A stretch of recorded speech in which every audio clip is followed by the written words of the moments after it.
The draft Constitution 2020 was last week rejected by parliamentarians after it failed to get the required votes to proceed to the third reading. While some Gambians celebrated the rejection of the document, the supporters of the draft expressed disappointment in the Attorney General and Minister of Justice for his failure to defend the draft before Parliament.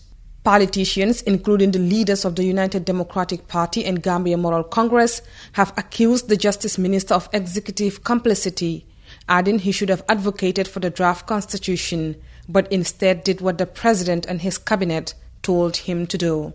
It was quite obvious that the Attorney General's responses were, well, this is not a question of not understanding, it is a question of not agreeing.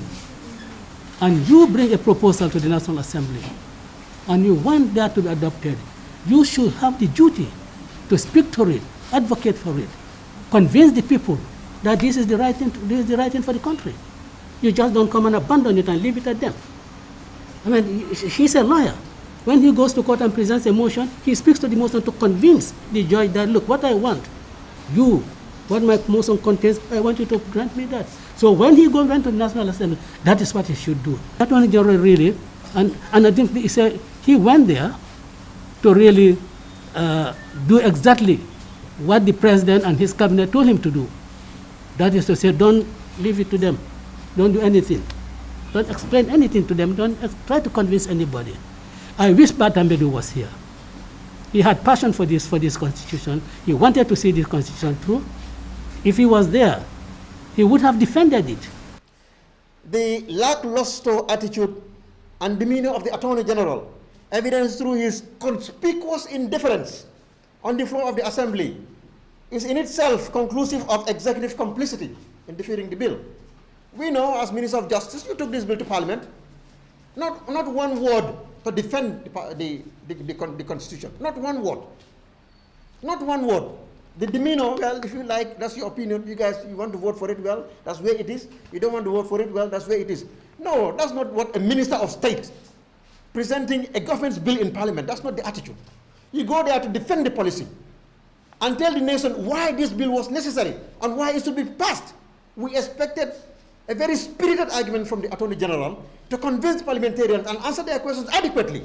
With some describing his performance before lawmakers as lackluster, the chairman of the CRC said they could have been invited to assist and provide clarification and answer questions as suggested in the CRC Act. When the draft constitution, that's the bill introducing the draft constitution, gets to Parliament, we may be invited, and I wouldn't want to say shall, because that's what the language of the CRC Act provides, that we may be invited to assist and provide clarifications and answer questions. We were on standby to do exactly that, so that when we were called upon, we would be available. And yes, I've seen a lot of criticism on that particular subject, but also I want to be fair to the Honorable Attorney General. There were a lot of questions that were asked by honorable members of the National Assembly that he was not in a position to answer.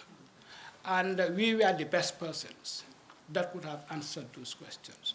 So at the very minimum, we had expected that the bill would have advanced to the stage where we could be invited to provide clarifications, because thereafter the opportunity was there to reject it. So so in a way, the fact that a lot of important questions were being asked and we were left out of the loop, I think did not help the honorable members themselves. We could have been invited and we would have been absolutely willing, because we're legally bound actually, to attend and provide that clarification.